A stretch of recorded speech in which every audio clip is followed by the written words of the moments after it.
మరి ఈ రాష్ట్రం నుంచి బీజేపీకి ప్రాతినిధ్యం వహిస్తున్న వాళ్ళకు బాధ్యత లేదా అని చెప్పి నేను అడుగుతా ఉన్నా. ఈరోజు కిషన్ రెడ్డి గారు చొరవ చూపాలి, అవసరమైతే మీరే ఆపండి, లేదంటే అఖిలపక్షాన్ని తీసుకుపోయినా సరే ఈ గోదావరి బనకచెర్ల ప్రాజెక్టు అక్రమ ప్రాజెక్టును నిలిపాలి, ఆపివేయాలని చెప్పి నేను డిమాండ్ చేస్తా ఉన్నా. లేదంటే మేమందరం ఢిల్లీకి వచ్చి సిడబ్ల్యూసి కార్యాలయం ముందు బీఆర్ఎస్ పార్టీ ఆధ్వర్యంలో ధర్నా నిర్వహిస్తాం. కేంద్ర ప్రభుత్వ యొక్క ద్వంద్వ నీతిని ఢిల్లీ వేదికగా ఎండగట్టామని చెప్పి కూడా హెచ్చరిస్తా ఉన్నాం.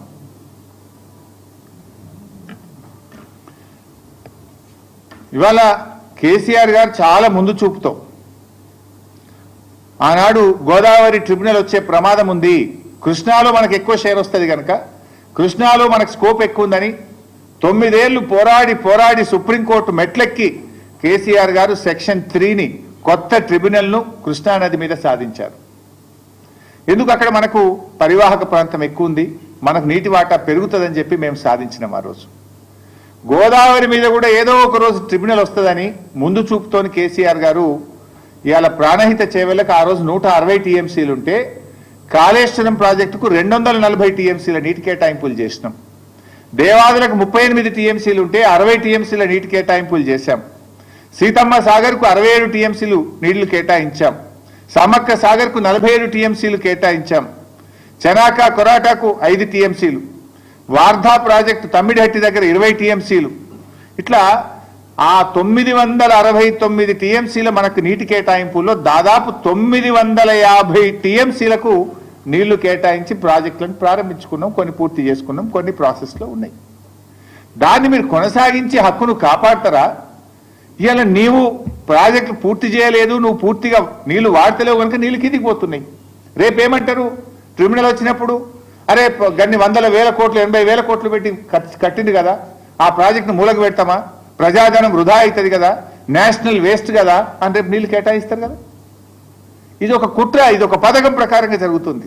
మరి అన్ని నీళ్లు ఉన్నాయి, సముద్రంలో కలుస్తున్నాయి నిజమే అయితే చంద్రబాబు నాయుడు గారు ఆ రోజు కాళేశ్వరం ప్రాజెక్టు అనుమతులు ఎందుకు రద్దు చేయమన్నాడు? ఆ రోజు భక్త రామదాస్ ప్రాజెక్టు అనుమతులు ఎందుకు రద్దు చేయమన్నాడు? దీనికి సమాధానం చెప్పాలి కదా. నీళ్ళు బాగున్నాయంటున్నావు కదా, ఉంటే మరి ఆ రోజు ఎందుకు ఆపమని లెటర్లు రాసినావు? అంటే ఇది ఒక కుట్ర. ఇప్పటికైనా రాష్ట్ర ప్రభుత్వం మేల్కోవాలని చెప్పి కూడా నేను విన్నవిస్తా ఉన్నా. ఎందుకంటే అవి వరద జలాలు కాదు, తెలంగాణ రాష్ట్ర ప్రభుత్వం పూర్తి స్థాయిలో వినియోగించకపోవడం వల్ల కిందికి పోతున్నటువంటి జలాలవి. ఇకపోతే మరొక విషయంలో బీజేపీ తెలంగాణకు ద్రోహం చేస్తూ ఉంది. ఇప్పుడు బచావత్ ట్రిబ్యునల్, గోదావరి ట్రిబ్యునల్ ఒక అవార్డు ఇచ్చింది.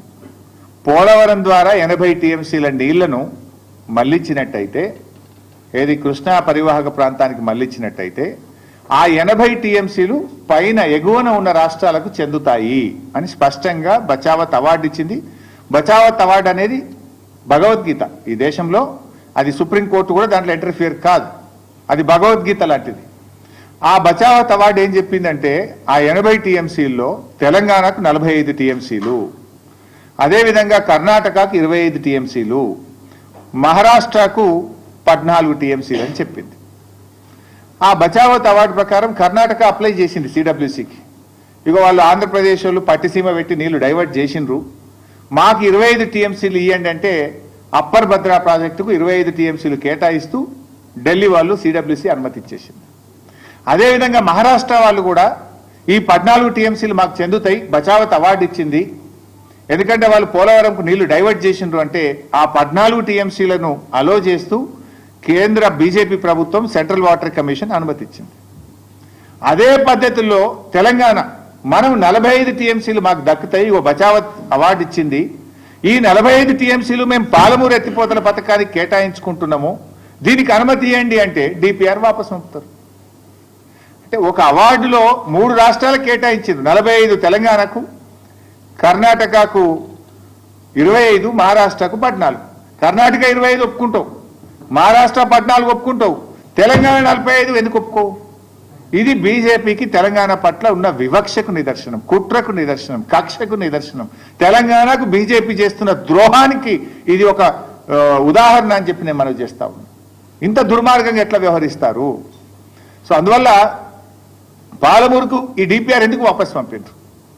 అదే బచావత్ ఇంకో మాట చెప్పింది, 90 టీఎంసీల కంటే ఎక్కువ తీసుకుపోయినా కూడా ఇదే నిష్పత్తిలో పై రాష్ట్రాలకు ఈ నీటి వాటాలు కృష్ణానదిలో కేటాయించాలి అని చెప్పిండు. ఇప్పుడు 200 టీఎంసీలు తీసుకుపోతా అంటుడు చంద్రబాబు గారు.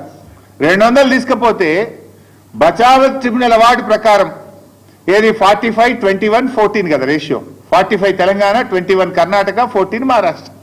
ఆ రేషియో ప్రకారంగా తెలంగాణకి ఎంత రావాలి?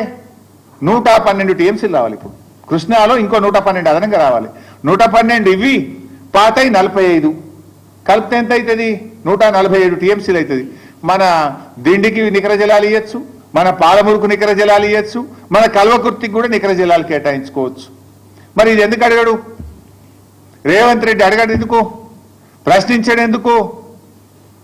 ఆ రోజు వెనకట మీ అందరు మీరు కూడా సాక్ష్యం. ఆనాడు పోతిరెడ్డిపాడు పొక్క పెద్దగా చేసి పోరాడింది బీఆర్ఎస్, పోరాడింది ఒక్కడే ఒక్కడు పీజేఆర్. ఇదే ఉత్తమ్ గిత్తం వీళ్ళంతా పెదవులు మూసుకున్నారు మంత్రులుగా ఉండి.